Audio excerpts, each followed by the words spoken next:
Buenas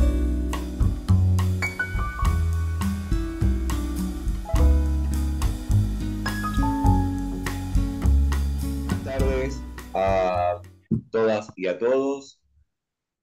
Estamos en el tercer encuentro del seminario, que como ya saben tiene por título En busca del ser, la ardua tarea de la ontología sartreana.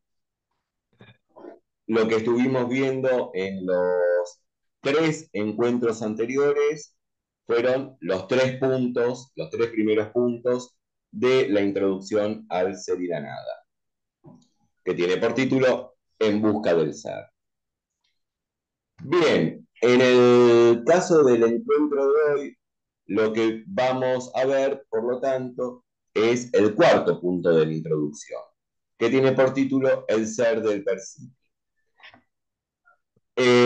Para alivio de todos los que resistieron estos tres encuentros, y creo que ya comenzó a pasar en el anterior, lo complejo, lo duro y por momentos lo ininteligible de los dos primeros apartados se va aclarando. Y considero que ya en este punto, en el cuarto, es decir, el ser del percipi, ya vamos viendo con mayor claridad la posición de Sartre, la tesis que Sartre va a defender, o a proponer, mejor dicho, no solo en la introducción, sino a lo largo del texto.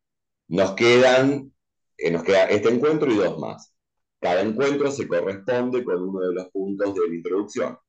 Hoy vamos a ver el ser del percipi, en el próximo la prueba ontológica, y en el último encuentro el ser en sí.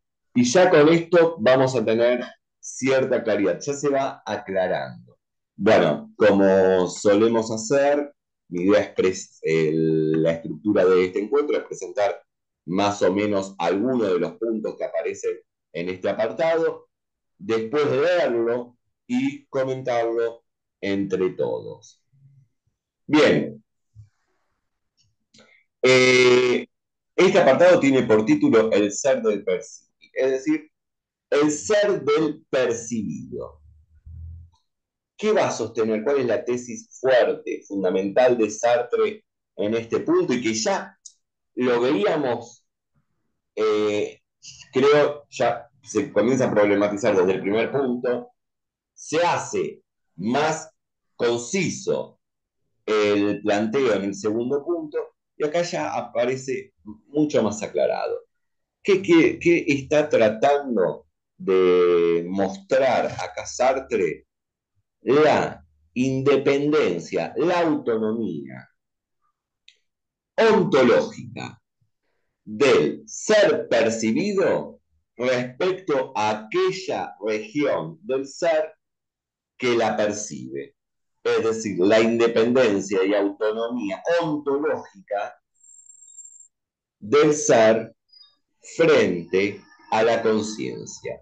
Y acá ya lo que se nos presenta es la noción fundamental de una de las dos nociones, en realidad serían tres, esto lo vamos a dejar para un próximo seminario. Una de las dos o tres, y digo esto dos o tres porque al principio parece que hay dos, ¿no? Dos regiones ontológicas. Una es el ser en sí, cuya definición es la de que es lo que es, la otra es la de ser para sí, cuya definición es que es lo que no es y no es lo que es. Claro, hay una tercera dimensión ontológica que es la del ser para otro, pero que recién va a aparecer más adentrada la obra El ser y la nada. En El ser y la nada aparece cuando nos sumergimos ya en el desarrollo de la obra. Ahora bien, ¿qué va a plantear Sartre acá ante todo? Para poner un contexto, lo que vimos en el primer punto. La filosofía moderna, es decir, la kantiana, había incurrido, o sea, la filosofía cuando la filosofía kantiana, perdón, había incurrido en un dualismo al hacer una diferencia entre el ser y el aparecer. La filosofía moderna, y con esto del término filosofía moderna, lo habíamos dicho, se estaba refiriendo no a Kant, por eso pido disculpas por la confusión de hace unos segundos, se estaba refiriendo a la fenomenología, por un lado de Husserl, por otro lado de Heidegger, en que no hay una oposición entre ser y aparecer. Ahora bien, Sartre va a sostener que el fenómeno, es decir, lo que aparece, tiene un ser propio que no es agotado, no se agota en el aparecer, aunque no hay un ser o una cosa en sí por detrás del aparecer. Esto que parece complejo lo estuvimos desarrollando en los últimos encuentros y lo que quería señalar Sartre es que no se trata de reducir el ser al ser percibido. Es decir, y como lo vamos a ver, el ser es. ¿Y el ser se da en su aparecer? Sí. ¿Hay una realidad por detrás del aparecer? No. Pero el ser al mismo tiempo es transfenoménico. Esta palabra que nos pareció tan complicada en el segundo encuentro, con palabra o concepto tan complicado, ¿qué significa? Que el ser se manifiesta en el aparecer, pero al mismo tiempo es trasciende a su aparecer porque es.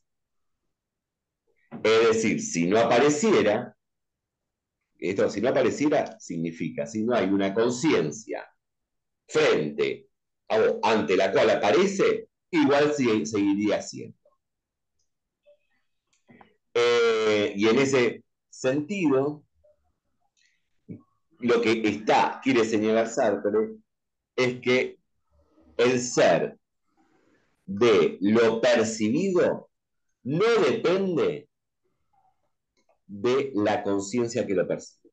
Es decir, salirse del subjetivismo, salirse, es de lo que plantea Sartre, ¿no? Del fundamento, de la comprensión del conocimiento como fundamento, sino que hay una instancia previa. Y en esto discute tanto con Berkeley, cuando dice el ser es ser percibido, como con Husserl cuando habla habla de la relación noesis-noema, habla del objeto y del sujeto trascendental, etc.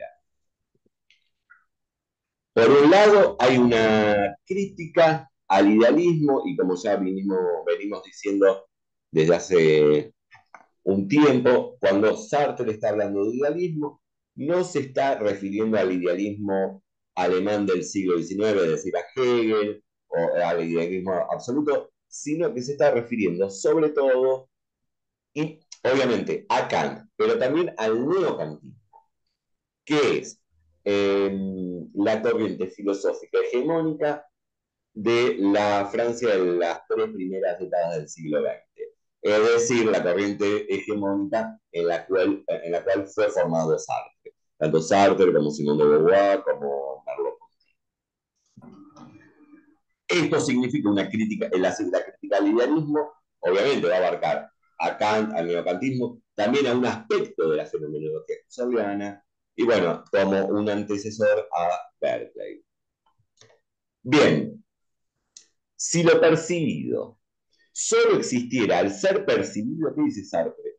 El mundo se desvanecería cuando nadie lo mira, cuando nadie lo percibe.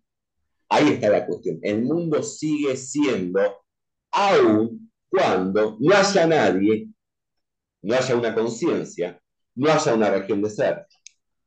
Y esto significa, y ya nos vamos adentrando más en las premisas ontológicas del ser y la nada, cuando no haya nadie. ¿Por qué digo esto? Porque una de las regiones del ser, que es el ser para sí, es la conciencia, y es un alguien, o su negación es un nadie, es cada uno de nosotros. Si yo, no sé, los ejemplos concretos, acá tengo el mate, me levanto de la silla y me voy, y, es decir, no percibo el mate sigue siendo, es, no, y no se aparece ante nadie, porque la relación, porque la aparición es una relación, es algo que aparece ante un quién.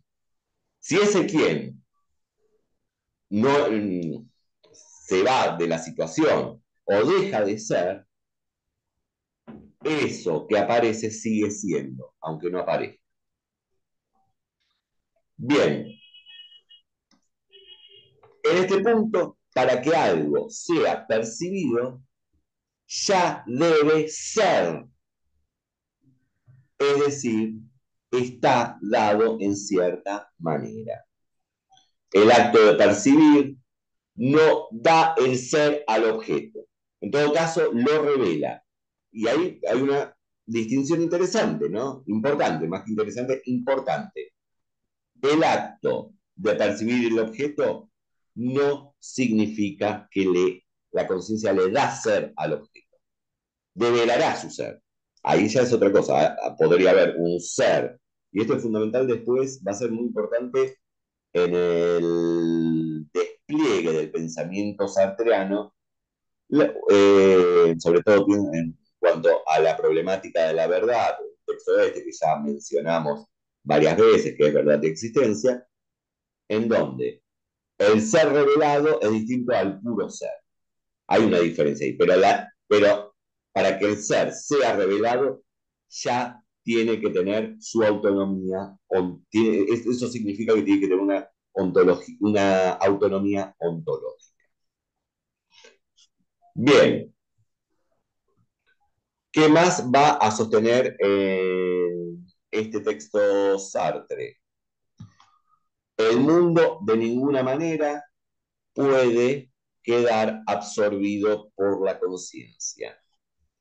Si reducimos el ser al ser percibido, quedaría reducido a la conciencia.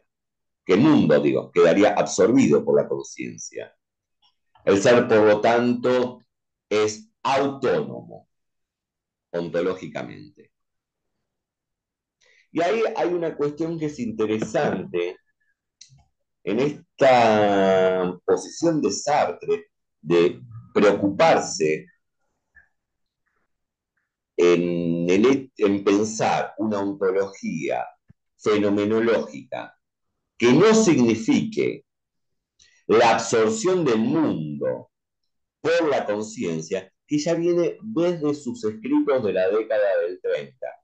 Un texto que solemos repetir acá y que bueno, tendríamos que pasar porque es un, creo que no sé si en algún momento lo pasé, que es un texto de 3 páginas sobre la idea de intencionalidad de Husserl. Él habla del idealismo y sobre todo en su versión neocantiana como filosofías nutricionistas. ¿Por qué nutricionistas? Porque comprenden el mundo, la cosa y el ser como mera representación. Es la conciencia la que absorbe, la que devora, la que se alimenta del mundo.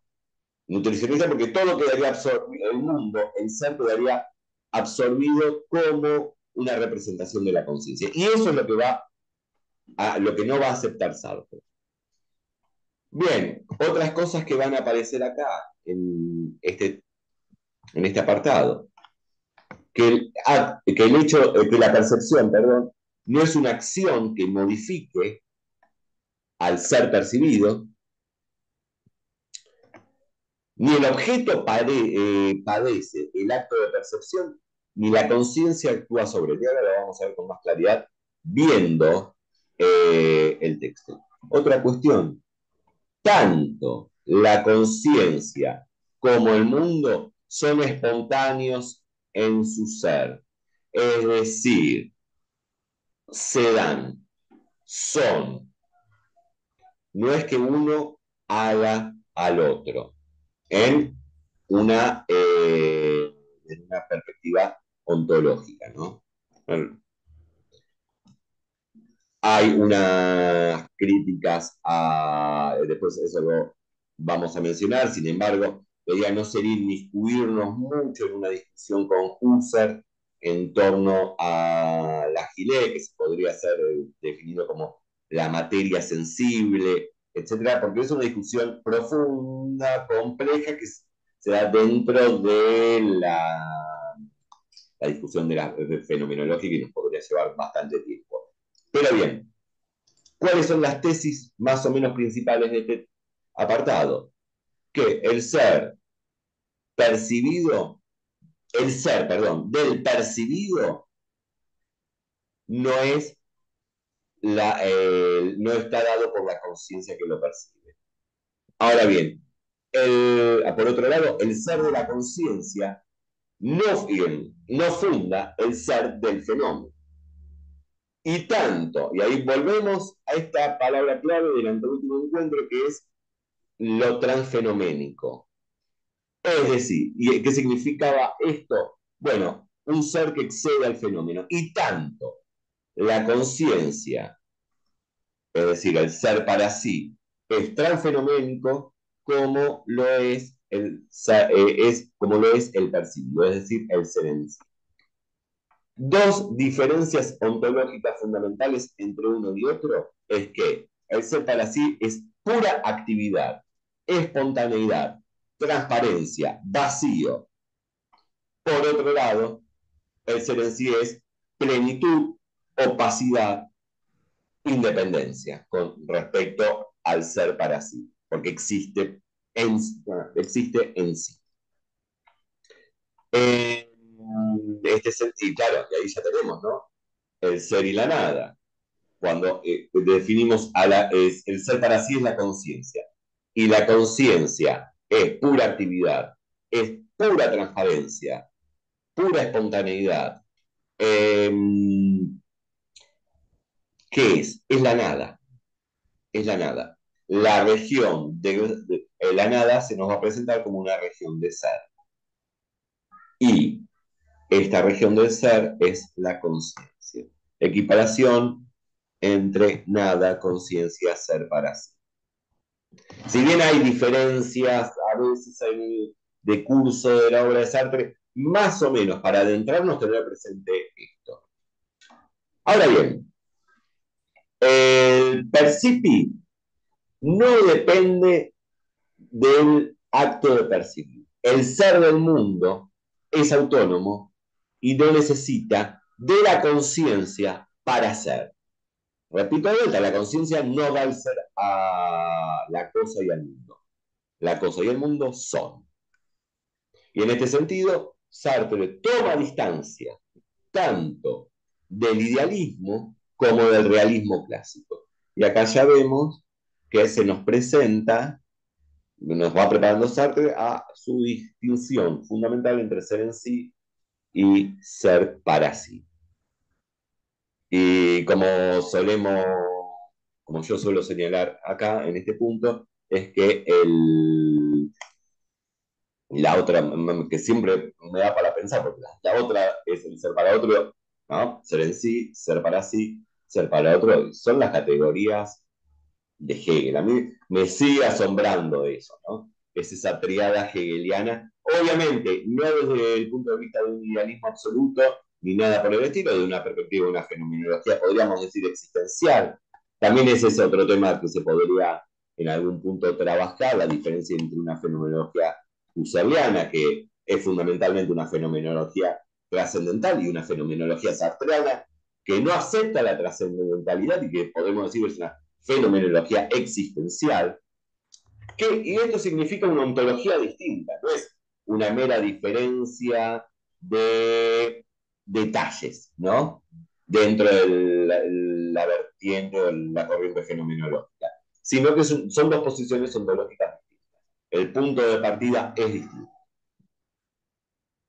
Sobre todo, ¿no? Cuando pensábamos en estas nociones de, bueno, si Sartre lo leyó bien o no a Husserl, bueno, son proyectos filosóficos distintos. Bien, vamos a ver algunos puntos de la introducción.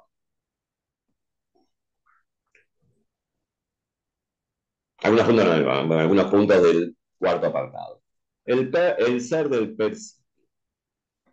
Fíjense lo que dice Sartre acá.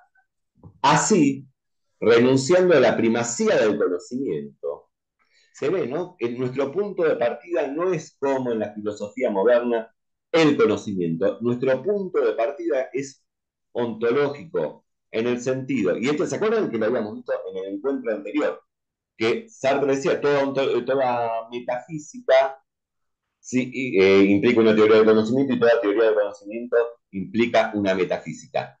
Ahora bien, nosotros para fundar el ser del conocimiento tenemos que ir hacia la metafísica. Y acá metafísica lo empleaba en el apartado anterior Sartre de manera coloquial, no diferenciándolo de ontología, ¿no? Que a lo largo del texto sí va a hacer una diferencia entre ontología y metafísica. Así, renunciando a la primacía del conocimiento, hemos descubierto lo relativo a la actividad del que actúa y a la existencia del que padece. Esto implica que la pasividad no puede atañer al ser mismo del existente pasivo. Es una relación de un ser con otro ser y no de un ser con una nada.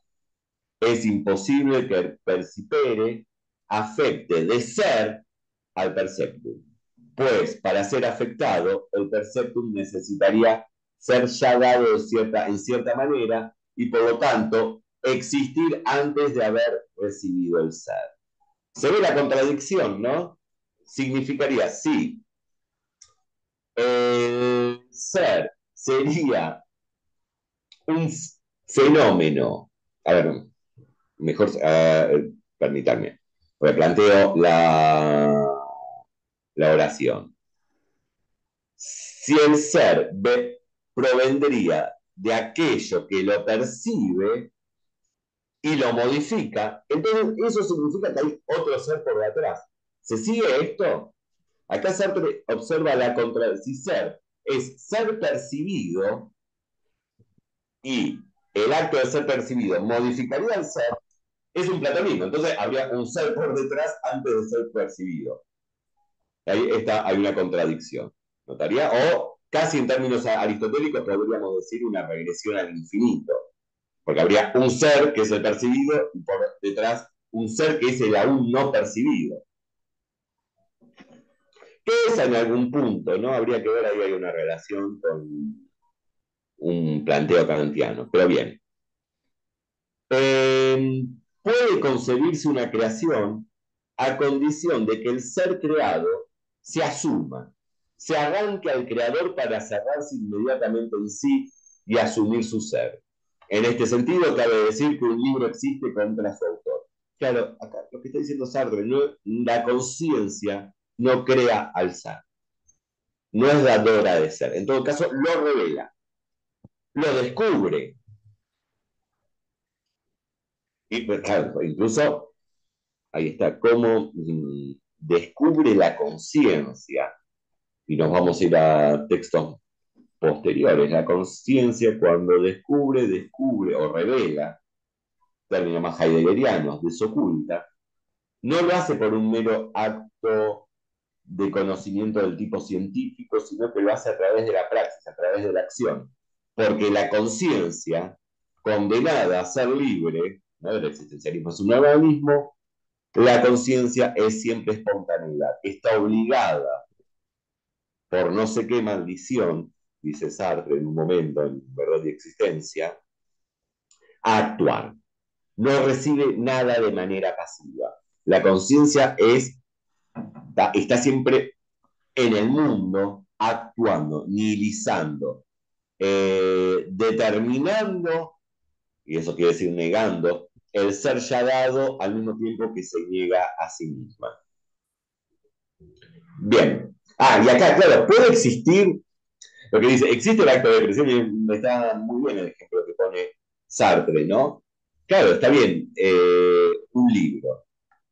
Uno de nosotros escribe un libro. Ahí estaría creando un ser que antes no existía. Sin embargo, ese libro ya tiene una existencia propia. Mi obra, la obra de cada uno de nosotros, tiene una existencia propia una vez creada. No es que yo lo estoy sosteniendo y manteniendo su ser, ya existe una vez creada. Ahora bien, muy importante, esta obra existe contra mí, porque ya se independiza, se autonomiza. Y ahora estoy pensando en algún punto, siempre es importante, estas estas lecturas compartidas, como la que estamos haciendo ahora, detenidas, me parece que acá ya hay un punto que va a ser fundamental en la crítica de la razón dialéctica, que muchos de nosotros lo vimos. Cuando yo creo un libro, escribo un libro, ese libro toma una existencia propia, y Sartre dice acá, no, al final de la oración, existe contra el autor, lo práctico inerte. Es decir, aquello creado, aquello producido por mi libertad, guarda una existencia autónoma y que se va a oponer a mí. Noción fundamental en la crítica de la razón dialéctica. Y acá Sartre parece que ya la está expresando. Bien, pero si el acto perdón, sí, no, está bien. Pero si el acto de creación ha de continuarse indefinidamente, si el ser creado está sostenido hasta en sus más ínfimas partes, si carece de independencia propia, si no es en sí mismo sino una pura nada, entonces la criatura no se distingue en modo alguno de su creador y se reabsorbe de él. Bueno, está diciendo, no sería creación. Eh, vamos, porque este punto lo podemos leer completo porque es bastante corto. Por otra parte, la pasividad del paciente exige una igual pasividad en el agente. Es lo que expresa el principio de acción y reacción. Justamente porque se puede destrozar, estrechar, cortar nuestra mano, puede nuestra mano destrozar, cortar, estrechar. ¿Qué parte de pasividad puede asignarse a la percepción, al conocimiento? Ambas son pura actividad, pura espontaneidad. Justamente porque es espontaneidad pura, porque nada puede morder en ella, la conciencia no puede actuar sobre nada. Así, el ser es percibido exigiría que la conciencia, pura espontaneidad, que no puede actuar sobre nada, diera el ser a una nada trascendente conservándole su nada de ser. Absurdo total. Husserl intentó salvar estas objeciones, acá es la parte en donde yo creo que hay una discusión interna dentro de la fenomenología, que es compleja, la vamos a sacar porque nos ocuparía no solo este encuentro, sino otro más, y además necesitaríamos leer a Husserl. Husserl intentó salvar estas objeciones introduciendo la pasividad en la noesis. Es la idea o flujo puro de lo vivido y materia de la síntesis pasiva. Pero no hizo sino añadir una dificultad suplementaria a la que hemos mencionado. En efecto, se reintroducen así esos datos neutros cuya imposibilidad acabamos de mostrar. Sin duda, no son contenidos de la conciencia, pero no resultan por ello más inteligibles. La Gilé, efectivamente, no podría ser conciencia, sino se desvanecería en translucidez. Y no podría ofrecer esa base impersonal y resistente que debe ser trascendida hacia el objeto. Acá cuestión muy importante, que es lo que dice, no podría la Gile, esta materia, síntesis pasivas, etcétera, no es pura, en tanto tiene materialidad, no podría ser algo de la conciencia, porque la conciencia es pura translucidez y solo puede haber intencionalidad para Sartre entre una región de ser, ¿no? Intencionalidad en sentido fenomenológico. La conciencia es siempre conciencia de algo. Ahora bien, para que se dé esa intencionalidad, se exige que la conciencia sea vacuidad, translucidez espontaneidad y ese algo de lo que es conciencia tiene que ser opacidad, positividad, podríamos decir también. Tiene que darse para que se dé la relación de intencionalidad, tiene que darse entre una región que sea opacidad, exterioridad, etcétera, y una región que sea vacuidad, translucidez. Es decir, entre algo que sea en sí y una región de ser que sea para sí. Bien, pero si no pertenece a la conciencia, ¿de dónde toma su ser y su opacidad? ¿Cómo puede conservar a la vez la resistencia opaca de las cosas y la subjetividad del pensamiento? Ahí está, ¿no? No puede ser al mismo tiempo opacidad de las cosas y ser un contenido de la conciencia. Su ser no puede venirle de un percibir, puesto que ella misma no es percibida, puesto que la conciencia la trasciende hacia los objetos. Pero si lo toma de sí misma, estamos de nuevo ante el problema insoluble de la relación de la conciencia con existentes independientes de ella. Vuelve al mismo problema, ¿no? La relación entre la conciencia con los existentes exteriores, que son autónomos, son independientes. La conciencia no absorbe nada. La conciencia, por el contrario, está arrojada en el ser, está arrojada en el mundo. Los objetos son trascendentes, es decir, están por fuera de la conciencia. Y el acto de conocer no es un acto de interiorización, sino es un acto donde la conciencia se despliega en el mundo. La conciencia cuando descubre revela el ser, no es un fenómeno de interioridad, no es un proceso interior. El fundamento originario del acto el fundamento originario de la verdad es la acción de una conciencia que está en el mundo revelando de manera activa el ser. Porque no recibe la revelación de manera pasiva, y es una de las críticas que le hace Sartre a Heidegger. Bien, y aun cuando se considera Husserl que hay en la noesis un estrato hilético, no sería concebible cómo la conciencia puede trascender esta subjetividad hacia la objetividad. Al adjudicar a la ile las características de la cosa y las de la conciencia, Husserl creyó facilitar el paso de la una a la otra, pero no logró sino crear un ser híbrido que la conciencia rechaza y que tampoco podría formar parte del mundo. Y acá se ve con claridad la distancia enorme que toma Sartre de Husserl, y que ya lo hace desde el primer texto filosófico publicado por Sartre, que es La trascendencia del ego. Y está la cuestión de no aceptar una fenomenología trascendental y no aceptar una subjetividad trascendental. Y la cuestión es de índole, una de las diferencias fundamentalmente ontológica. No hay un ser híbrido entre la conciencia y el mundo. Ahora bien, después podemos hablar, eh, incluso después podemos hacer una mención a si puede haber una síntesis de algún tipo entre el ser en sí y el ser para sí. Sí, lo hay, que es el objeto conocido, el objeto revelado. Pero no es interno a la conciencia, forma parte del objeto de esa cosa que fue revelada.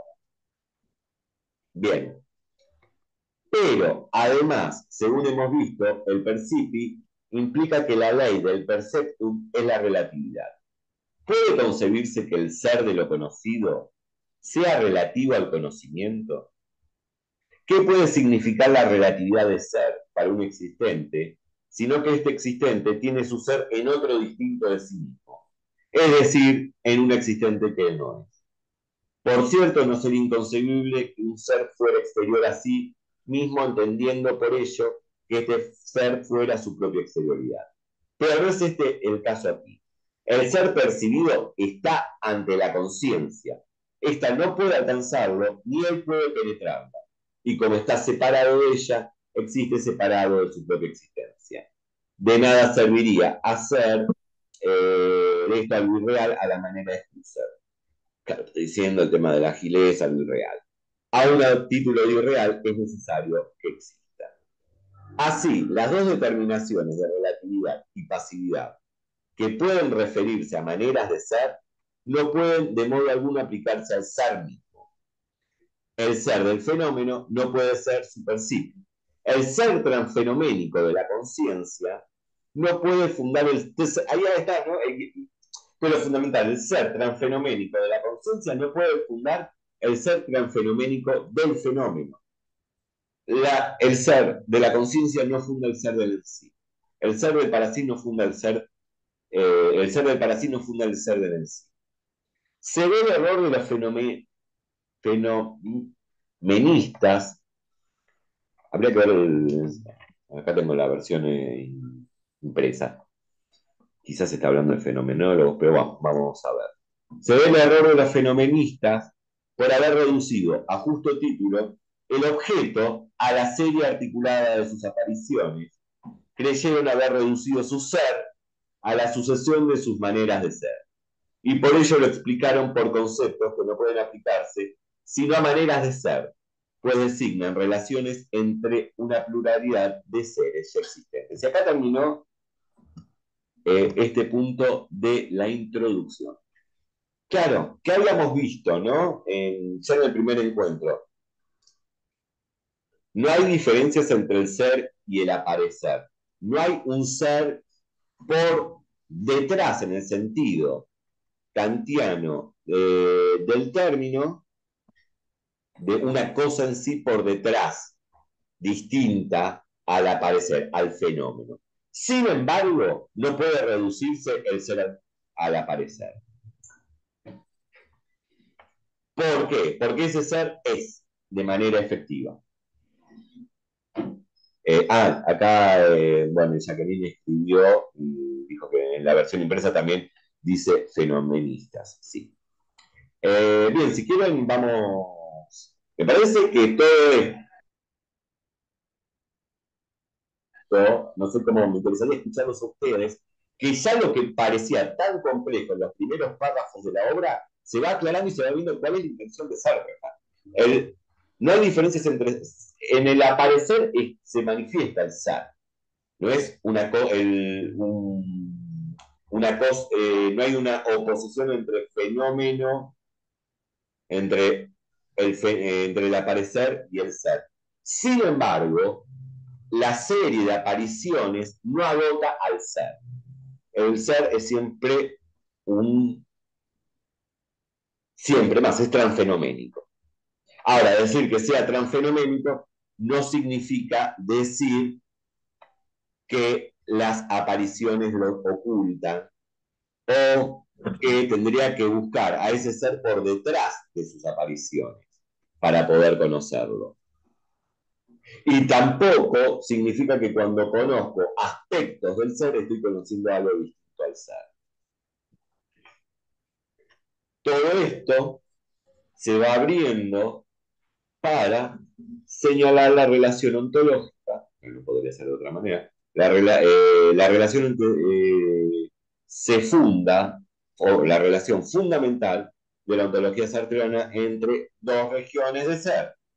El ser en sí, y el ser en sí es, no se reduce a un ser percibido, y un ser para sí, que es la conciencia, que también es.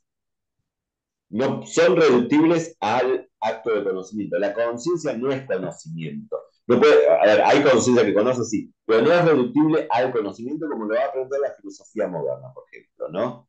Porque la conciencia es una región ontológica que además esencialmente se da en la acción. Lo propio de ella es la acción. Y la acción guarda, como vimos en el seminario del cuatrimestre anterior, la acción es ontológica. ¿No? Nosotros vimos, hay una ontología de la acción en el ser y la nada. Creo que es en el Sartre por él mismo, él dice algo así como el existo es el punto de partida de mi filosofía. Me parece diferenciándose del pienso luego existe. Ahora no me acuerdo la construcción semántica exacta. Pero claro, esto, diferencia es una diferencia nodal, fundamental, porque significa que la conciencia no es conciencia pensante únicamente, comprendiendo conciencia pensante como conciencia reflexiva, cuyo fundamento es el conocimiento. La conciencia es aquello que existe. Conoce, sí. ¿Y cómo conoce? Porque conoce arrojada, conoce de manera espontánea, no es que recibe de manera pasiva datos, sino que todo el conocimiento significa un acto de conocer. La conciencia actúa en el mundo y es espontaneidad, no es pasividad, frente a un ser que es, y así y se le aparece. Ahora, este aparecer del ser no significa una recepción pasiva, sino que es un acto de revelación, de develamiento, de desocultamiento, que el ser para sí, la conciencia, lleva a cabo, perdón. No sé si quieren, podemos abrir y me interesaría escucharlos a ustedes y sobre todo si se da al haber soportado, creo que los primeros encuentros, los dos primeros fueron los más arduos, sobre todo porque en la introducción, los dos primeros puntos de la introducción, me parece que son los más difíciles y complejos, y a mí me parece que cuando abordarlo de esta manera, que ven que donde quizás presentar primero toda la complejidad y casi la ininteligibilidad, si no hay que tener paciencia, pero después se da una satisfacción al decir, ahora lo puedo comprender, ¿no? Al principio, repito, sobre todo los dos primeros puntos, ¿no? Además, esta diferencia entre el ser del fenómeno y el fenómeno del ser, y la idea de transfenomenalidad, que ahora ya parece claro. ¿Qué está diciendo Sartre con esto? Bueno, la conciencia es y el ser es. No se reduce, en ese sentido, son transfenoménicos. Es decir, trascienden su fenomenalidad, trascienden el aparecer, su aparecer. Es decir, es fácil, ¿no? Esto lo repito. Este encendedor lo estoy viendo, es decir, se me está apareciendo, es un fenómeno, pero sigue siendo. Si yo no lo estoy observando, sino se me está apareciendo a mí, no se me está apareciendo a mí porque yo me voy. Y no hay nadie que lo perciba. Está bien usando. No hay nadie que lo perciba, sigue siendo. Y ese es el ser transfenoménico de la cosa. El ser transfenoménico del fenómeno, si se quiere. ¿Se siguió? Hablemos, abran los micrófonos.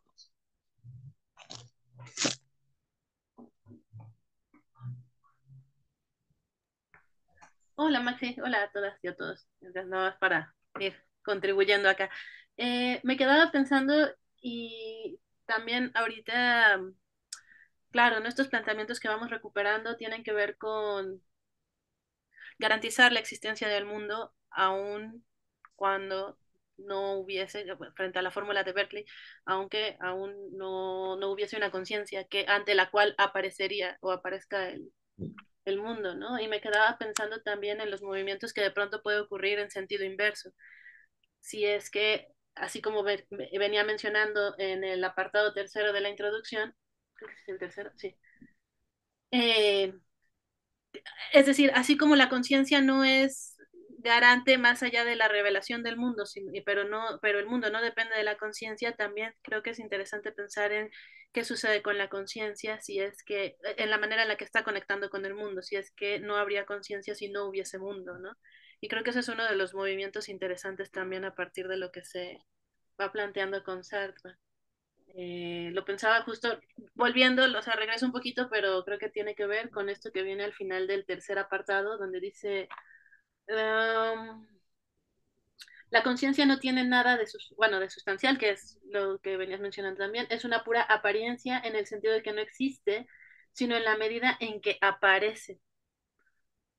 pero precisamente por ser pura apariencia, por ser un vacío total, ya que el mundo entero está fuera de ella, precisamente por esa identidad en ella, bueno, en ella de la apariencia y la existencia puede ser considerada como el absoluto. Bueno, ya es lo del absoluto no sustancial, pero me quedaba pensando justamente en eso, ¿no? En las implicaciones y en el vínculo con el mundo, más allá de si el mundo existe porque hay, porque aparece ante la conciencia, también cuál es la garantía de que podamos hablar en términos de conciencia, eh, sin reconocerlo como fundada en el mundo. No sé si se, está un poco enrevesado lo que estoy planteando, pero Sí, totalmente. Ahora bien, ahí habría que ver, a partir de lo que dijiste, señalar dos cosas. Una, en un primer momento, lo que dijiste, hablaste de un garante del mundo, ¿no? Que la conciencia no es la garante del mundo, etcétera.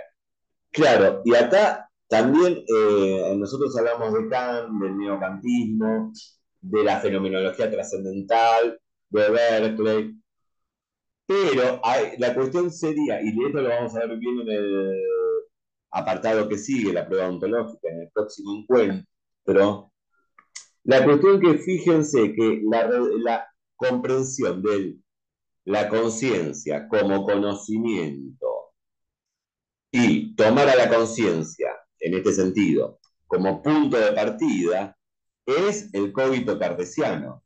Y el cogito cartesiano metodológicamente conlleva a un momento en donde tengo la certeza, tengo la evidencia apodíctica de que existo, pero tengo que introducir a Dios para que garantice la realidad. En última instancia, ¿no? La ontología o metafísica, como se la quiera denominar, de Descartes, el fundamento es Dios para poder garantizar la realidad del mundo, la existencia de la realidad externa de la conciencia, tiene que aparecer Dios. Ahora bien, claro, pero por ahí podemos ver esta forma también en el propio Descartes, en que la conciencia devora el mundo. Y se requiere necesariamente ir hacia Dios como fundamento. Ahora, Sartre está pensando una ontología que no implique, que no tenga que incurrir en ningún elemento o tercer fundamento para la realidad del ser, sino que en su propia definición de ser y también en la propia definición de conciencia, que es lo que vamos a ver en el encuentro siguiente, que es la prueba ontológica. Es muy interesante lo que hace Sartre, porque toma prueba ontológica de San Anselmo y habla de Descartes, donde también el planteo de Descartes en torno a la existencia de Dios es muy similar al de San Anselmo, para hacer algo contrario, ¿no? En donde, bueno, vamos a ver, ¿no? No se trata la demostración perdón, la demostración del ser, la prueba de que hay ser ya está implicada en la misma definición de conciencia como conciencia intencional. De una manera distinta, ¿no? Como la prueba ontológica, que es un claro ejemplo de metafísica tradicional, que el mismo Kant va a criticar, ¿no? Con la tesis de no es lo mismo decir que son 100 eran los 10 taleros, 10 o 100. 10 taleros, que decir 10 taleros existen, ¿no? Ahora bien, con respecto a lo que vos decís, Jacqueline, de que bueno, podría haber una conciencia sin mundo, hasta lo que vimos acá es medio ambiguo, Sartre. Sin embargo, a partir del punto siguiente, en tanto la conciencia es conciencia intencional, tendría que haber un otro de la conciencia sea, para que la conciencia sea, tiene que haber un otro de la conciencia, porque la conciencia es conciencia intencional. Y después estoy pensando en esto para tenerlo cuando Sartre habla en el ser y en la nada, en el capítulo El origen de la negación, ¿no? Cuando habla de su comprensión de nada, la nada es posterior, lógica y ontológicamente al ser. Y nosotros tenemos que pensar en esto, ¿no? La conciencia es la nada, pero es una de las regiones de ser. Es decir, la conciencia tiene que existir, la conciencia es, y en su propio ser es nada. Pero todo el movimiento de nihilización, de negaciones, etcétera, está fundado en que primero es, y es en el mundo, es frente a un ser, porque Sartre dice la nada es el gusano en medio del meollo del ser. Y señala, ¿no? Le hace una crítica a Hegel a postura cuando en la ciencia de la lógica, diga, más allá de si la lectura de Sartre es correcta en torno a la ciencia de la lógica de Hegel, los dos primeros puntos, Sartre dice lo siguiente: Hegel presenta al ser y a la nada como contemporáneos en orden lógico y ontológico. Ahora bien, cuando estamos hablando, si nos colocamos en una contemporaneidad lógica y ontológica, estamos hablando de dos positividades.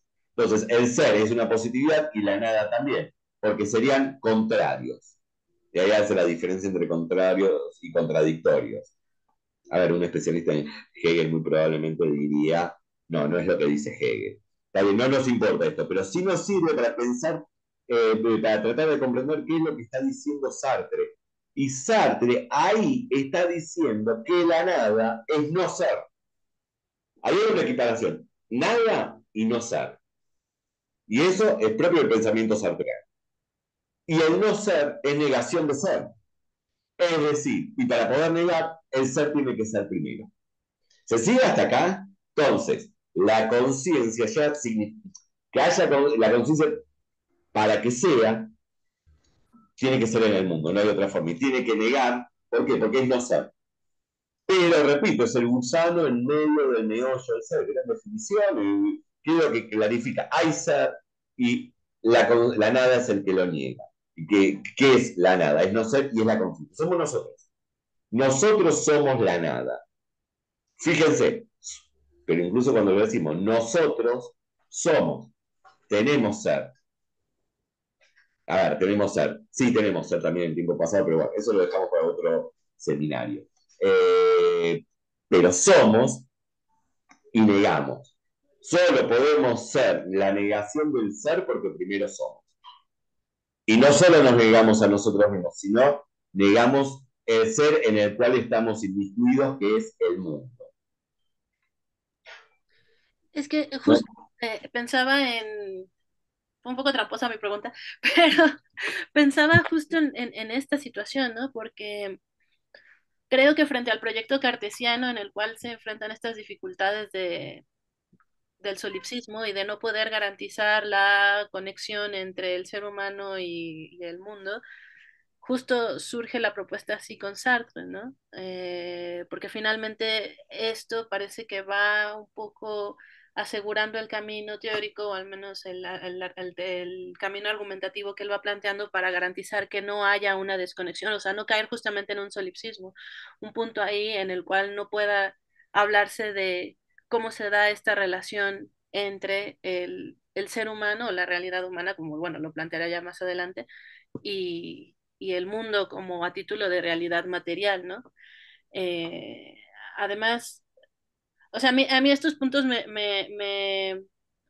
parecen bastante interesantes siempre porque, bueno, eso, o sea, creo que el contexto político de la obra también se presta a comprender por qué no hay o por qué Sartre querría quizás tratar esto que él mismo menciona como proyecto del ser y la nada, ¿no? Pensar sobre la relación entre el ser humano y el mundo. Y poder garantizar esa conexión, ¿no? O sea, el mundo no desaparece, o sea, el mundo no deja de ser, pues, porque no haya, o no, porque no aparezca ante una conciencia, por ejemplo, la conciencia, o entre la realidad, bueno, ante la conciencia. Y sin embargo, la conciencia no podría hablarse a título de conciencia si no es precisamente por el mundo, ¿no? A partir de este desglose que tú estás mencionando ontológicamente. Y creo que ahí mismo también ya hay una lectura, o me parece que siembra las semillitas para una lectura absolutamente política, tomando en cuenta que esta obra pues, se publica en el 43, ¿no? Y pues, estamos ahí como en pleno, casi fin de la ocupación. Eh, no sé, o sea, creo que es interesante en ese aspecto pensar en esta relación, ¿no? O sea, uno, como la relación de dependencia, de independencia que hay por parte del mundo hacia el ser humano, pero la relación hasta cierto punto de dependencia en tanto ser humano que hay hacia el mundo, ¿no? Claro, totalmente, sí. Sí, porque la conciencia, en tanto conciencia intencional, solo puede ser pensada como existencia en el mundo. Y ahora bien, esta conciencia intencional, claro, la diferencia quizás con la fenomenología más tradicional es que esta conciencia intencional no es nada más de conocimiento. La conciencia intencional es la de la práctica, es la de la acción. Eh, Digo, y es la de la libertad, y es la de la responsabilidad, etcétera, etcétera, ¿no? Y lo digo esto pensando en lo que dijiste, Jacqueline, en torno al contexto. Creo que lo comenté en el encuentro anterior, había visto después de muchos años que no la podía conseguir en ningún lado la película Los amantes del café Le Fleur, ¿no? La de que es el sobre Sartre y Simón de Beauvoir, está más centrada en Simón de Beauvoir, creo que llega hasta el año 47, 48. Y si bien hablan más que nada de la relación entre ellos dos, en un momento cuando Sartre le dice a Simón de Beauvoir, Gallimard me va a publicar El ser y la nada. Ella le dice, pero ¿cómo? En estos momentos van a publicar, se atreven a publicar un libro que es una filosofía libertaria y anarquista libertaria. Acá en Argentina hago una aclaración en sentido bueno, ¿no? Libertario en tanto lo que decíamos como se decía, libertario asociándolo a las posiciones de extrema izquierda, que más de extrema izquierda, de una izquierda que incluso se ligaba más con el anarquismo que con el marxismo. Pero es muy interesante porque el ser de la nada, sacarlo del contexto, nos, si no la vemos, esta obra, en su contexto, que es el de la ocupación, es el del compromiso de Sartre y de Simón de Beauvoir con la resistencia, eh, va en paralelo con obras de teatro que escribe Sartre en esos momentos, es también ligada a sus compromisos políticos, repito, estaban en la resistencia y cuando ellos mismos dicen, yo creo que lo conté, ¿no? En algún momento, Simón de Beauvoir cuenta que, claro, cuando ellos deciden con Sartre y otro grupo de intelectuales fundan el Movimiento Socialismo y Libertad, un grupo de resistencia. Y en un momento estaban pensando, bueno, sean cuestiones que se hacían en esos momentos, que eran los de llevar a cabo ciertos atentados. Y se dieron cuenta en un momento que no se habían armado una molotov. Y entonces dicen, bueno, ¿qué hacemos entonces? ¿No? Y bueno, escribamos. La palabra es nuestra arma. Muy interesante. Y creo que eso, lo que vos decís, en el contexto es fundamental, porque también eso está presente en el serio nada. Eso está presente. Es una filosofía que responde también a un proyecto.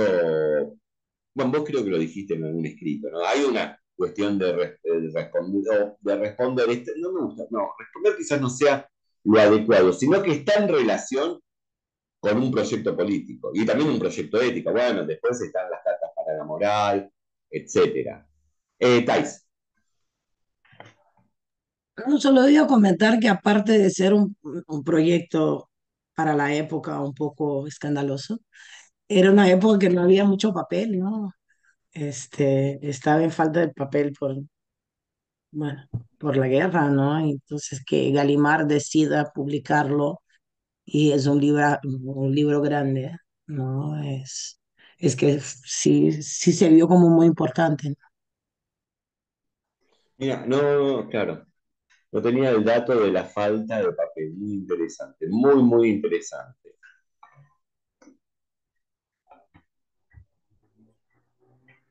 Yo creo que Gallimard, está en la biografía de Anico Solán, este dato.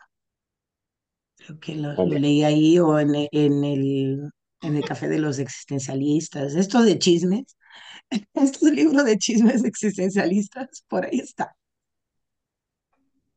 Bueno, pero es un dato interesante. Es un dato interesante por la decisión, claro, en medio de la ocupación, publicar el ser y la nada que no, sí, ¿no? Es muy Creo subversiva, es una que, ontología eh, subversiva, sí. creo que las cartas entre Adorno y Benjamin también hay mención a algo relativo a esto. Creo, recordar. Me voy a fijar, porque es este mismo tema. El problema es que no pueden publicar, además de todo lo demás, Claro. que se demoran las publicaciones porque no hay papel, porque las editoriales la van como tirando a la larga. Sí. No. Mira qué interesante, claro, sí, Mm. sí. Sí, creo que justo, ¿no? O sea, la publicación de algunos textos, bueno, esto que tú lo habrás leído, lo que te he compartido de la tesis, ¿no? Pero que también en su momento me llamaba la atención el señalamiento sobre que en el mismo año también se publica la experiencia interior, ¿no? Entonces, hay como una serie de textos ahí que parece que burlan la censura, pero creo que es interesante el contexto también pensar en, ah, o sea, cómo podemos interpretar que burlen la censura, ¿no? O sea, ¿qué significa verdaderamente burlar la censura? Se entiende que hubo algún grupo de intelectuales franceses que estaban considerados como colaboracionistas, por ejemplo. Quedaría claro que Sartre no. Yo creo que también Bataille, obviamente tampoco. Eh, pero sí es curioso, ¿no? El movimiento que, por ejemplo, hace Gallimard ahí con El ser y la nada, porque creo que la experiencia interior no se publica con Gallimard, no me acuerdo con quién se publicará, pero hay un movimiento ahí interesante también en las editoriales, ¿no? Es decir, y luego también al mismo tiempo la recepción que tuvo la obra, porque realmente no, o sea, sí fue una de las obras importantes, pero Sartre ya traía un nombre a partir de la náusea. Es realmente, Claro. es realmente ahí donde se da a conocer. Y el ser y la nada, pues sí genera un cierto movimiento. Tampoco es como de estas obras que uno diga, bueno, publicó y no tuvo mayor repercusión. O sea, sí, sí la tuvo, pero porque ya venía con un nombre dado, ¿no? O sea, no fue su obra de apertura ni nada por el estilo. Entonces, y bueno, además yo me imagino que también por el mismo contacto que tuvo con todos los intelectuales de la época cuando estuvo, por ejemplo, en la Normal Superior, ¿no? O sea, con todo Claro. el contacto con Isan, con Canguilhem, con... eh, ay, se me van los otros, pero bueno, es decir, había ya algo que permitía que se instalara dentro de la época. Entonces, no sé, o sea, bueno, lo menciono porque cuando uno, o sea, yo comparto la lectura política, yo seguramente tendré problemas más adelante por defender esto en ciertos contextos, pero sí defiendo la lectura política del ser y la nada, o sea, como lo hemos platicado, como una filosofía de la acción, es, Claro. y del reconocimiento de la realidad también, o sea, del reconocimiento de la situación en el mundo. Y bueno, pues también la cercanía que tiene con la publicación de A Puerta Cerrada, que es creo que la obra Claro. de teatro más inmediata, ¿no? Más cercana a la publicación del ser y la nada. Entonces, sí, o sea, ¿Las moscas de qué año es? Espera, ¿cómo? porque estoy pensando. ¿Las moscas de qué año es? Bueno, Las ahora no moscas tengo. es de 44 si no me engaño. Ah, bueno, ahí nomás, está bien, porque yo Sí, las tenía asociadas, Silvia Nada con las moscas. Claro, 44. 44 sí, creo que sí. Déjame ver, sí, porque yo también siempre tengo muy reprimida las moscas, ¿eh? 43 dice, mira. Bueno, bueno, 43. el mismo año que el Ser y la Nada, ¿no? Las moscas es una reinterpretación Orestes. Bueno, sí, de la Orestiada, ¿no? Pero en algún punto bastante explícita con respecto a la denuncia de la mala fe de un pueblo, de una comunidad, de una ciudad ocupada, en donde nadie, los ciudadanos, a ver, son culpables de inocencia en algún punto, ¿no? Al dejar ser, están siendo responsables y cómplices. Esa es bastante arriesgado también y bastante comprometida y va en el mismo orden, en el mismo año que El Ser y la Nada. Que además algo que siempre es interesante señalar y remarcar es que las obras literarias de Sartre no van, no son separables, o sea, se leen de manera autónoma, sin lugar a dudas, que con sus textos de filosofía. Sin embargo, no están diciendo cosas distintas, sino que se retroalimentan, se alimentan o se enriquecen recíprocamente. Eso Sí, parece. sí, que el Cuando él escribe literatura, obviamente las formas son absolutamente distintas, ¿no? La escritura filosófica, sus marcos y la escritura literaria, sea novela, sea novel, sea teatro, tiene también sus propios modos. Sin embargo, en su contenido están, los contenidos dialogan el uno con el otro, ¿no? Donde también cuando escribe sus ensayos políticos, pone en juego las categorías que aparecen en su obra filosófica y también en su obra literaria, ¿no? E incluso muchas veces los textos políticos, de compromiso político, los escritos de situación, anuncian cuestiones que después va a tematizar más adelante en un escrito filosófico, ¿no? Cuestiones que aparecen en la crítica de la razón dialéctica están apareciendo a fines de la década del 40 y en la década del 50 en textos donde está tomando, donde está escribiendo sobre situaciones políticas concretas, donde está interpretando, donde está, no quería decir analizando, pero en sus escritos políticos se ve esto, y es interesante ver este juego donde también son autónomas, ¿no? Porque Sartre le otorgan el premio Nobel de Literatura, no era un escritor. Su juego como escritor, a ver, su posición, su rol, su tarea como escritor literario no era menor, ni mucho menos premio Nobel de Literatura. ¿Qué lo rechaza? ¿No? Eso ya lo sabemos, etc. E incluso me quedo pensando en lo que dijiste, Jacqueline, de que Sartre ya era reconocido cuando publica El Ser y la Nada, cuestión absolutamente cierta, y habría que ver, sin embargo, ¿qué era más reconocido, como escritor o como filósofo? No, lo pregunto desde la ignorancia, ¿no? Porque La náusea es una obra clave, fundamental. Pero no sé si los escritos filosóficos eran, viéndolos en el momento, ¿no? No sé si la trascendencia del ego, bosquejo de una teoría de las emociones, el imaginario, la imaginación, eran tan importantes en la época. Me parece que en ese sentido el Ser y la Nada muy probablemente llegue a consagrar a Sartre como filósofo. No sé. No sé, porque eso ya significaría algo historiográfico, no.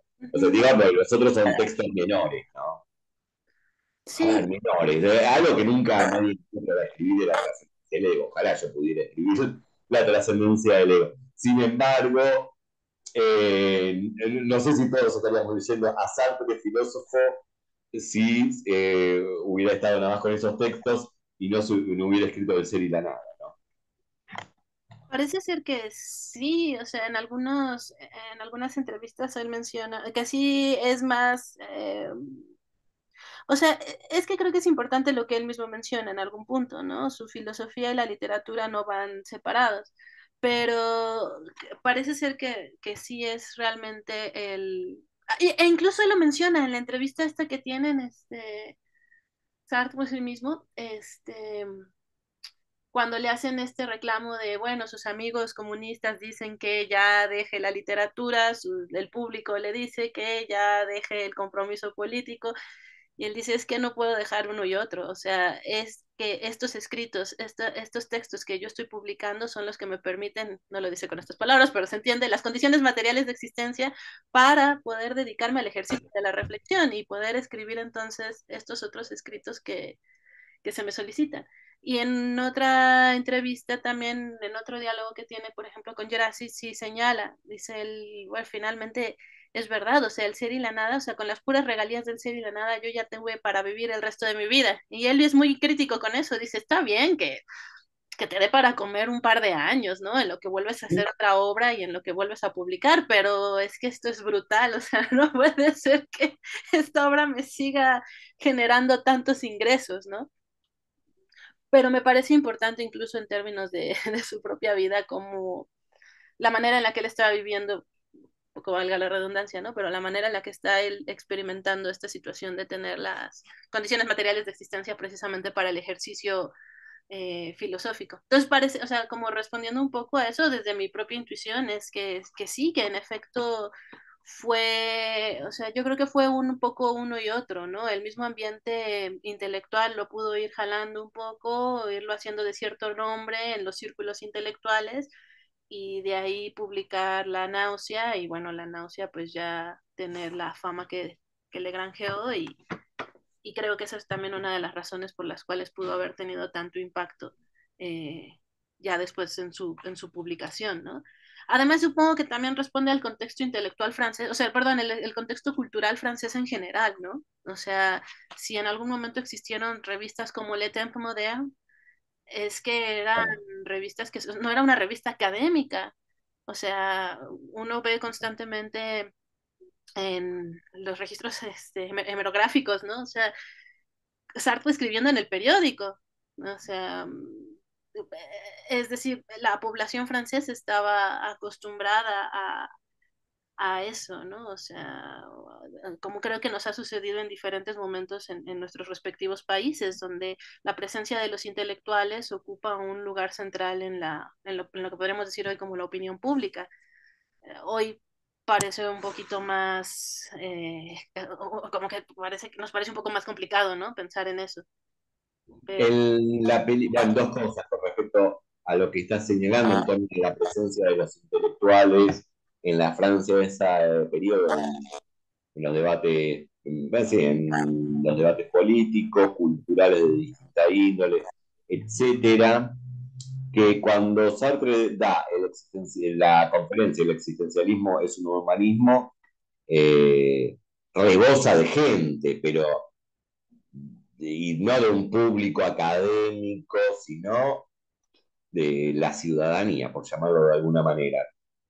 Y por otro lado, hay una película, La batalla de Argel, de Milo Pontecorvo, de 1966, que es sobre la guerra la guerra de liberación nacional de Argelia contra Francia, ¿no? Es un clásico, esta película es una obra clásica, donde en la misma película se manifiesta, eh, pone en primer plano todas las torturas, las persecuciones, etcétera, llevadas a cabo por el escuadrón de paracaidistas franceses, las metodologías de lucha contra insurgentes, etcétera, etcétera.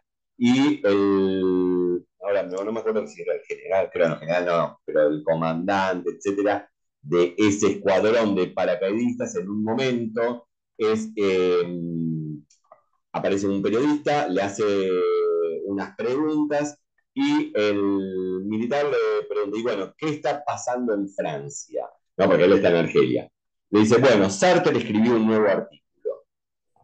Y el militar le pregunta, ¿qué? ¿Contra nosotros? Sí. Y el tipo dice algo como, qué mal. Y le pregunta, ¿qué? ¿Usted admira a Sartre? No, pero siempre los Sartres están en la vereda de enfrente. O sea, fíjese que la noticia que le dan de lo que está pasando en Francia es que Sartre escribió un nuevo artículo denunciando las torturas, las persecuciones y además de la ocupación, ¿no? De Francia en Argelia, y es la noticia que le da este periodista al militar, y que dice esto, bueno, esto Sartre está siempre en la vereda de enfrente. Los Sartre están, creo que dice algo así como los Sartre están siempre en la vereda de enfrente. O sí, sea, la relevancia que tenía. Incluso el propio Sartre recibió atentados en su casa por los escritos sobre la guerra argelina. incluso apenas ayer charlaba con un amigo, ¿no? Y estábamos como hablando un poco sobre la repercusión de algunos, o sea, cómo fue la muerte de algunos filósofos. Y le decía, yo no ubico a nadie, a ningún filósofo pero pues, tampoco los conozco a todos, pero que haya tenido las pompas fúnebres que tuvo Sartre. O sea, uno ve las fotografías del día de la muerte, bueno, del funeral de Sartre, y yo le decía, sí, claro, o sea, ni los artistas hoy en día tienen ese tipo de repercusión. Es decir, es muy interesante. O sea, a mí me parece que sí es, o sea, es como todo un fenómeno, ¿no? Yo no ubico otro filósofo. O sea, yo no ubico otro filósofo que haya tenido este impacto, su muerte. Eh, En la Argentina, cuando Sartre muere, estaba ocupada por una dictadura cívico-militar y se había publicado Ha muerto un subversivo en algunos diarios o en un diario, no me acuerdo. Sí. sí, o sea, o sea, a mí me parece que genera obviamente o sea, que dicen cosas, o sea, me parece que, no lo sé, ¿no? O sea, es muy particular un filósofo que tenía un aparato teórico bastante denso, al mismo tiempo que se dedicó a diferentes rubros, que tuvo la participación activa en diferentes movimientos políticos, siempre muy honesto con sus propias posturas, cuando tenía que cambiar de opinión, cambiaba de opinión, no tenía ningún tipo de reserva en relación con eso. Y aún así, o sea, de pronto leer los textos de Sartre, los textos filosóficos tampoco es una cosa tan ligera, pues, y como se puede ver con el ser y la nada. Pero, eh, y aún así el impacto que tuvo. O sea, creo que será interesante como reflexionar un poco sobre eso en algún punto, ¿no? Además, habitado en un ambiente muy, muy intelectual francés, ¿no? Ahorita yo estoy escribiendo un texto sobre la hija de Georges Bataille, esta Laurence Bataille, que coincide, ¿no? Es la hija de Bataille y Silvia, pero también es la hijastra de Lacan. Entonces, por ejemplo, en algún punto aparecía, pues igual, una mujer muy, muy situada en los movimientos de izquierda, permanece 6 meses o una cosa, perdón, 6 semanas en la cárcel por participar en el movimiento de liberación de Argelia. Es como todo el ambiente, ¿no? Lacan le dedica justamente el seminario 7 de la ética del psicoanálisis. Es decir, creo que también es esto, ¿no? Como todos estos autores que están realmente preocupados por establecer un compromiso político atravesado también por este compromiso ético. Ah, sí. Es una época absolutamente enriquecedora, ¿no? Bueno, o sea, pensaba justo frente a esto, cómo es que Sartre se sitúa también, ¿no? Ah, sí, totalmente. Sí, sí, sí. ¿Alguien más? ¿Algún comentario? ¿Pregunta? Pregunta que hago yo. Si ustedes ven que se va aclarando lo que parecía tan complejo al principio, o quizás no le resultaba complejo al principio y me lo resultaba nada más a mí. Sí, Carlos.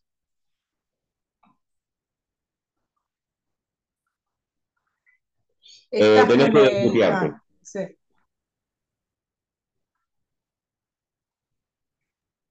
Carlos, tienes tu No se micrófono te apagado. oye. Tenés apagado el micrófono. Entonces, conciencia y Ahora sí. mundo son espontáneos en su ser. Mm, Es decir, y parecen coincidir, parece que hacen sentido uno con el otro. sí, Por lo claro. tanto, por lo tanto, esto es pensable que es prelógico, prelenguaje, pretodo. Mm, exacto. Es prelógico y prelenguaje. Es ontológico. Sí, Está bien. totalmente. Perfecto, perfecto. Y por eso la intencionalidad es prelógica, prelenguaje, pre-paradigma del conocimiento, pre-reflexivo. Pre-reflexivo. Esta intencionalidad ya no es de un sujeto que conoce un objeto, sino que está en un estado de éxtasis, es decir, éxtasis fuera de sí, ¿no? Éxtasis, como lo toma Heidegger, que sí, es ontológico, es de lo originario. Por O sea, eso podemos. sin fundamento. No, claro, sin fundamento, porque no hay otro fundamento que este puro darse. Puro ser, perdón. No entender puro darse, o darse estaría bien también. Pero no Ahora, pensar darse como un darse a. o sea, digamos, puede pensarse que en el último análisis, o digamos, Berkeley no haya sido refutado filosóficamente. No voy a ir contra Sartre, pero eso porque ya entendí el concepto este, pero puede pensarse que no ha sido refutado, ¿Sabés lo que hay ahí? Lo porque mismo que Kant no lo refuta totalmente. no, el tema, a mí me parece, la cuestión es, esto pasa también cuando Sartre trabaja, vuelve al mismo tema, a la cuestión de la verdad. Sartre, ¿no? El concepto tradicional de verdad de Aristóteles en adelante, si se quiere, reduciéndolo, es el de verdad por correspondencia, ¿no? La verdad se da en la proposición, si Adecuatio. digo, la pared es blanca y la pared, este, la pared es blanca, la afirmación, la proposición, la pared es blanca, se corresponde con el hecho fáctico de que la pared sea blanca, ahí la proposición sería verdadera. De lo que se trata es de ir tanto en el caso de Berkeley como en la noción de correspondencia, de verdad por correspondencia de Aristóteles, se trata de decir que no es lo original. Y el ser no es ser percibido. O sea, sí, es, percibo el ser, etcétera, etcétera, pero antes de todo eso hay un fenómeno, un fenómeno no. Lo que hay es una cuestión ontológica, que hay ser.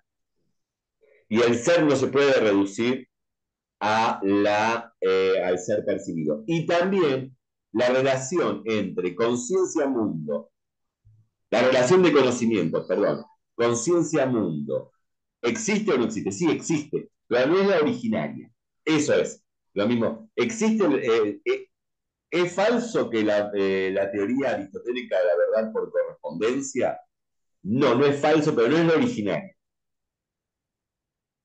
¿Por qué? Porque se supone todas este tipo de afirmaciones y de teorías suponen toda una serie de cuestiones previas, originarias en términos fenomenológicos tradicionales, que tienen que ser explicitadas. No sé si ahí te respondí. Sí. Y es que creo además que justo la discusión con Berkeley y con Kant es en términos, como tú lo mencionas, ¿no? En términos de conocimiento y la relación originaria con el mundo, bueno, con el ser no es a partir del conocimiento, sino que justo creo que eso queda mejor ejemplificado, si es que se puede decir así, justo cuando aborda la tercera parte del ser y la nada, ¿no? Cuando pone ahí el ser para otro, como que se explicita aún más cómo está peleándose con esta noción de conocimiento o de este vínculo con la realidad a partir del conocimiento. Y finalmente el texto al cual está recurriendo constantemente de Kant, pues sería, en este caso, ¿no? Y también en la trascendencia del ego, la crítica de la razón pura, que es justamente el proyecto kantiano de vamos a dejar las cuestiones que no, o sea, vamos a limitarnos a la razón, ¿no? Y a lo que puede, y lo que no puede, o lo que no puede ser abordado por la razón. Y que es muy interesante tomando en cuenta lo que dijo Jacqueline en torno a la trascendencia del ego, que Sartre dice, el yo debe poder acompañar todas mis representaciones. Así comienza la trascendencia del ego. Tiene razón Kant, va a decir Sartre, pero está hablando de una cuestión de derecho. Yo de lo que voy a hablar es de una cuestión de hecho. Si el yo efectivamente acompaña, si hay siempre un yo. Kant se encarga de dar una legitimidad al conocimiento, una legalidad, creo que dice Sartre. Y eso está perfecto. Ahora, la fenomenología se encarga no de cuestiones de derecho, sino de hecho. ¿Hay un yo que acompañe cada uno de mis actos de percepción? Y ahí Sartre va a decir no. Ahora, está bien, lo que dice Kant es otra cosa, debe poder acompañar para que un conocimiento sea legal o legítimo. Bueno, mi fenomenología apunta a otra cosa. Me parece que eso es fundamental. Claro, ¿no? Porque incluso en la trascendencia lo que él dice, sí, Kant se encarga del yo trascendental, pero descuida el yo empírico. Exactamente, Creo sí. que también ahí se ve más la afiliación que puede tener con Hegel en términos de un proyecto fenomenológico que se encargue, por ejemplo, de la fenomenología del espíritu, de ser la ciencia de la experiencia, de la conciencia, ¿no? Sí, De poder llevar esto a un terreno de lo que de hecho es una, claro. y de ahí el proyecto fenomenológico en general, ¿no? De la descripción de lo que es, de lo que aparece también. Bueno, y ahí hay otro punto que es importante, que vos hiciste mención, que es con respecto al otro. Tanto cuando Sartre en El ser y la nada critica el ser para otro heideggeriano, porque al comprenderlo de una manera ontológica, como parte de la estructura ontológica del Dasein, Sartre dice por una cuestión de traducción, ¿no? De la realidad humana, en vez de decir Dasein, Sartre dice, bueno, lo que está haciendo la posición de Heidegger es como la de Kant, porque el otro no es algo dado como factum, sino que formaría parte de la estructura, sea del Dasein en uno, de la conciencia en el otro, ¿no? Con el imperativo categórico, que es un a priori de la razón, bueno, si estamos hablando de la razón práctica, y ahí le da la razón a Hegel. El otro no viene con una estructura, no es derivado de una estructura ontológica del ser para sí. El otro, como dice Hegel, en la fenomenología del espíritu, se me aparece. Es un factum. Después lo va a criticar a Hegel también por el tema del idealismo y de la superación, ¿no? De que ese otro sería un otro pensado más que un otro existente. Pero eso no importa tanto. Pero el otro es un factum, es un hecho. No es un derivado de las estructuras ontológicas del ser para sí. Porque además después vamos a ver que está, después, bueno, el año que viene lo vamos a ver, el tema del ser para otro. El otro se me aparece y se me revela, pero, repito, no es que el ser para sí sea ontológicamente un ser con un Mitsein, ni tampoco que haya un a priori que diga que esto de no tomar al otro como un medio, sino como un fin en sí mismo, en donde el otro, tanto para Sartre, tanto en Heidegger como en Kant, el otro efectivo aparecería en última instancia como una representación empírica de algo que ya es inherente a mí, sea el Dasein o sea la conciencia trascendental, ¿no? Sería una encarnación de algo ya dado, una suerte de representación empírica de algo que ya está dado y no es el otro originario, está ahí. En todo caso, después lo pensaré, pero no forma parte ni de un a priori del conocimiento ni de una estructura ontológica. ¿Me explico en esto?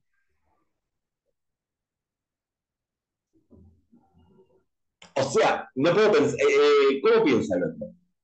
Lo pienso desde ese otro que se me da. Después puede venir un imperativo categórico, puedo elaborar un imperativo categórico, etcétera, etcétera. Pero el otro fundamental no es trascendental ni es a priori. Ese otro está ahí, aparece. Bueno, y el Sartre me ve, me mira, toma mi ser. Y eso lo toma de Hegel. Porque recién aparece en el cuarto capítulo de la fenomenología del espíritu del otro. ¿Y qué pasa?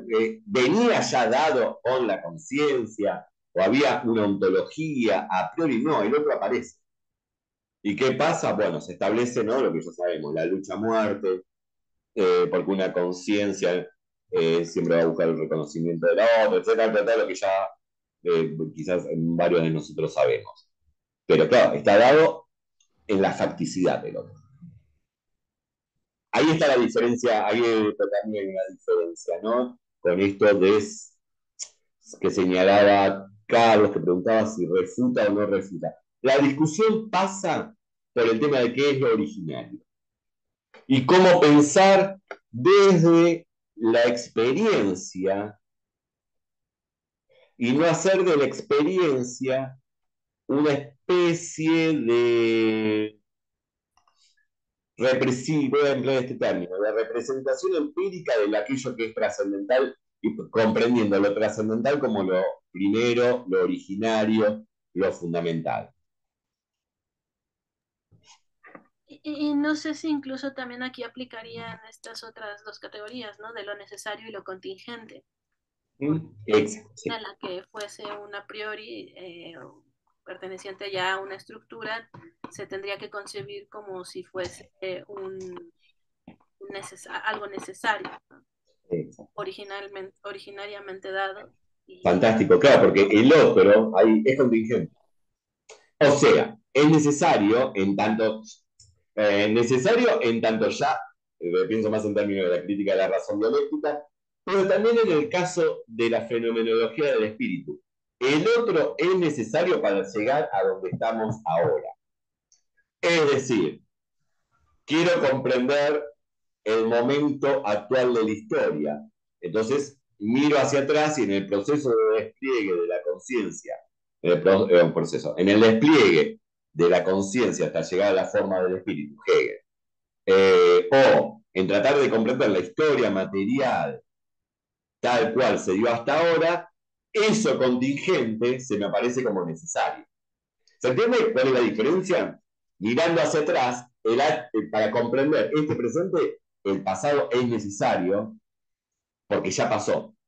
Sin embargo, es contingente.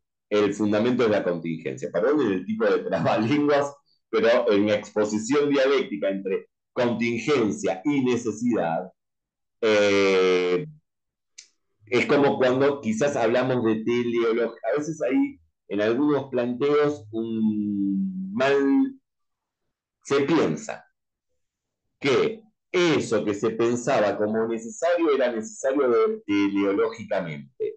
Es decir, que estaría en germen desde el principio. Y no, no se trata de pensar eso, sino que decimos que es necesario porque ya se dio. Porque para comprender este presente, si fue contingente en su momento.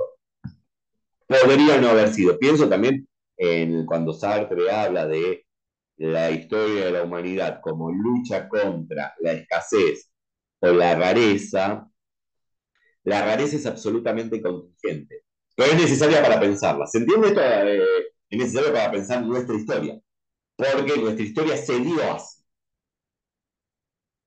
No porque necesariamente se tenía que dar, sino porque se dio así.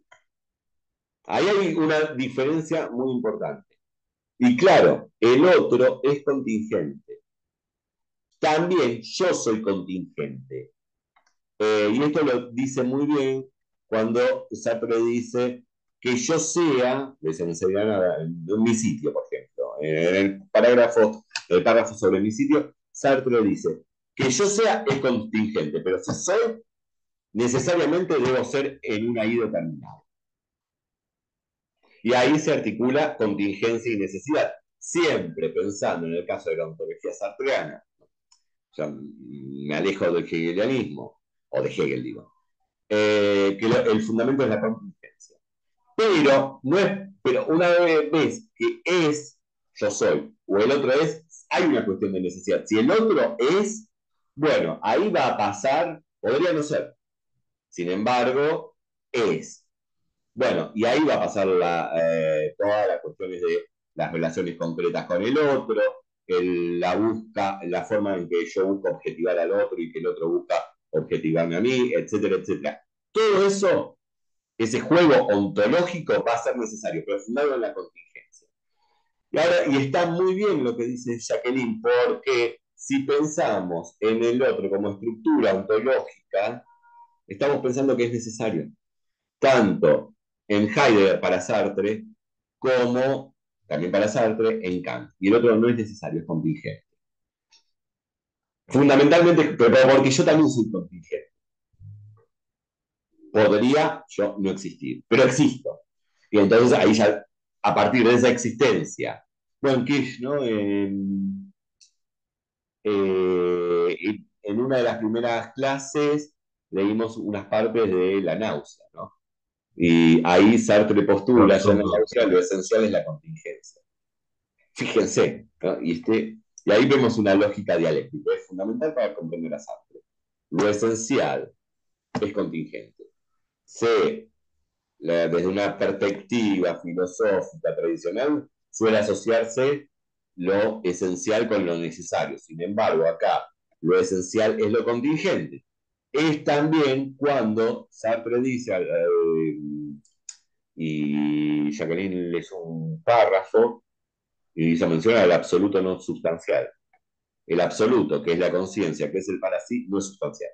La tradición metafísica asocia, relaciona, por lo general, lo absoluto con la sustancia. Acá se dice lo absoluto es no sustancia. Lo absoluto no es sustancia, porque no tiene ser.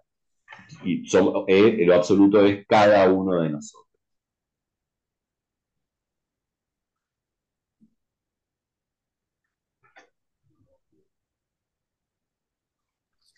Sí, que también creo que se entiende muy bien cuando Sartre habla sobre el cuerpo, ¿no? No me acuerdo cómo va la parafraseada esta, pero el cuerpo como la forma que adopta, la forma necesaria de mi contingencia, ¿no? Sí.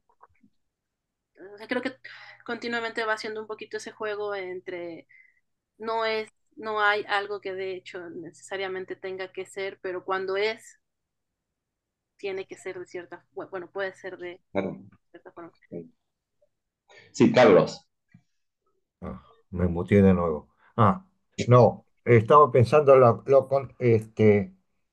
claro, es contingente, sí. Estaba pensando, nosotros estamos como en una zona habitable dentro de los planetas. Hay otros planetas que no tienen zonas habitables. Por lo tanto, somos totalmente, habemos como emergido y podemos observar, pero es una contingencia, porque si no están dadas ciertas condiciones, Exacto, esto totalmente. Sí. coincidiría que este, había mundo, pero digamos, lo puedo representar, por decirlo así, o qué sé yo, porque aparece en forma contingente una conciencia translúcida o algo que lo, que lo moviliza, digamos, o que lo pone en existencia, o a priori lo lleva al ser. Exacto, exacto. Pero Sí, digamos, ahí se desacoplaría en algún momento. Claro, el mundo necesita a alguien que lo observe, digamos, o algo que lo observe o que, si no, no.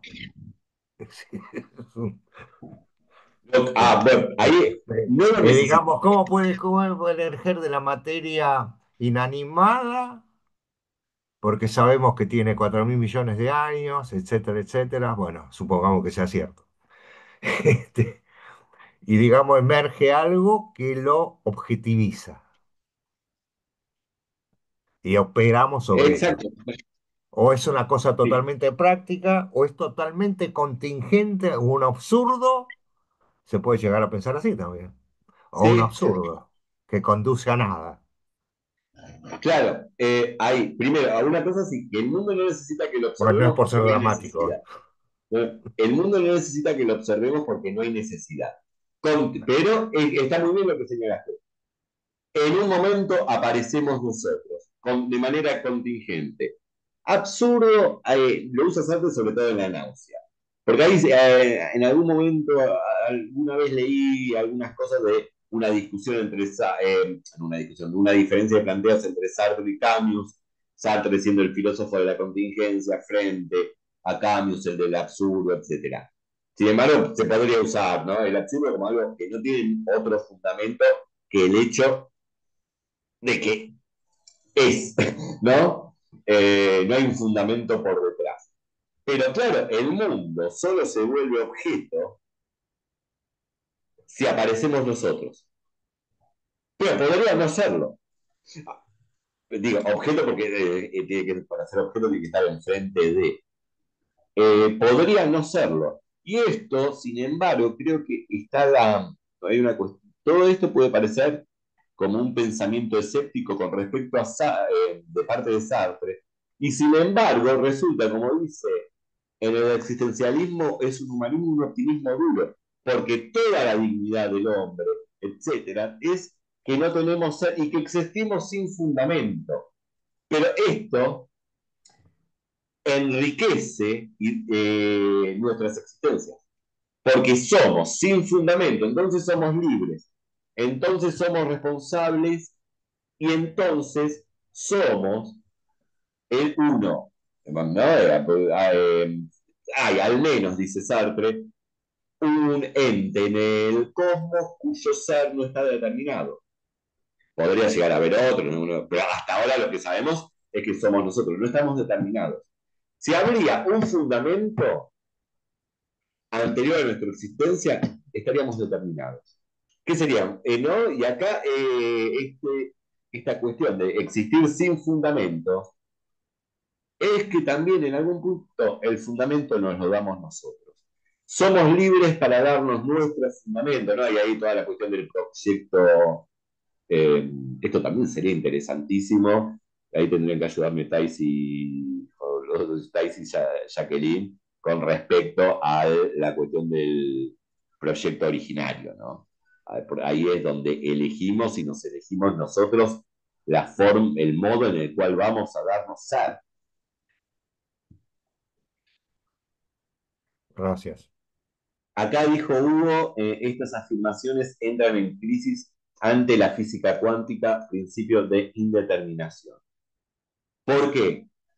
No, porque yo no lo veo, incluso yo lo veo, bueno, acá igual ya vamos cerrando, sería interesante pensar si la lógica del pensamiento sartreano, que tiene que estar para mí bastante ligado a la lógica hegeliana, no es más cercana a una forma de pensar que podría dar cuenta de la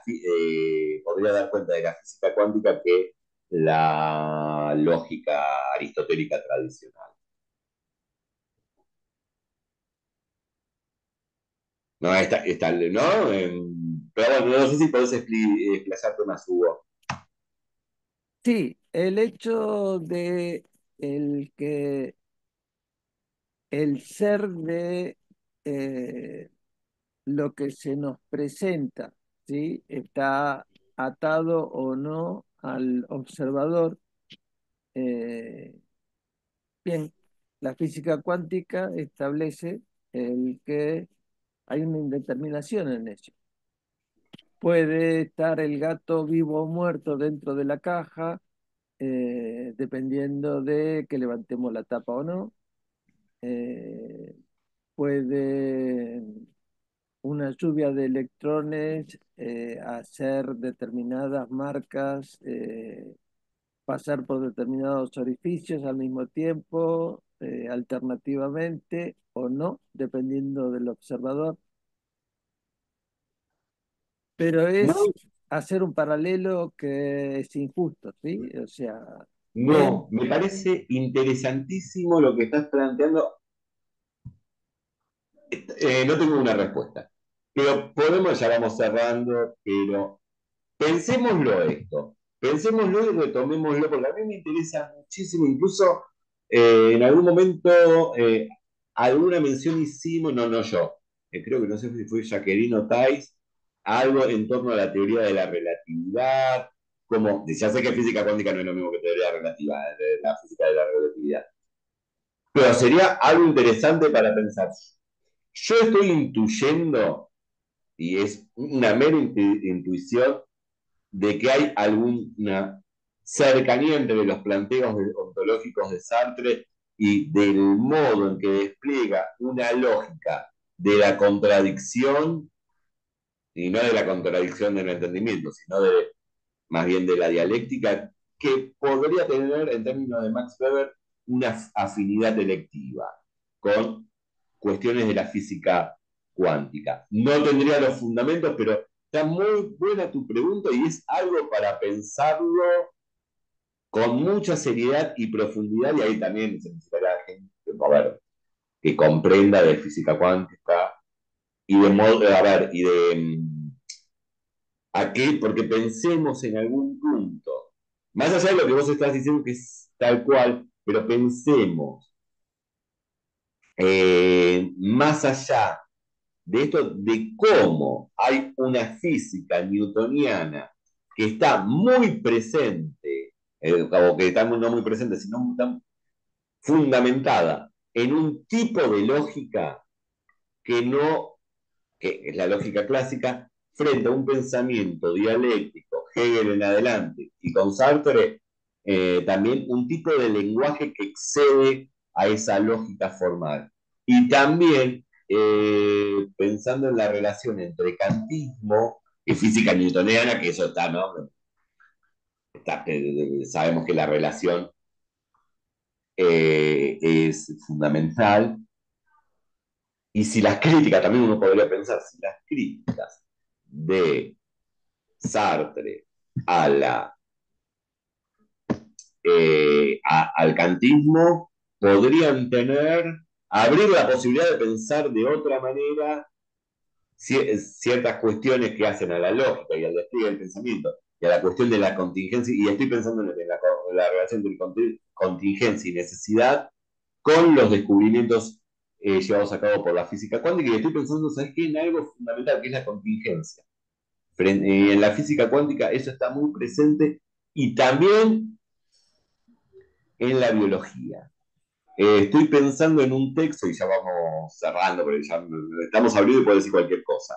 Pero hay un texto de un evolucionista, y ahora no me acuerdo del nombre, pero se llama Azar y Necesidad, de cómo la evolución genética, ¿no? Biológica, las mutaciones son al azar, son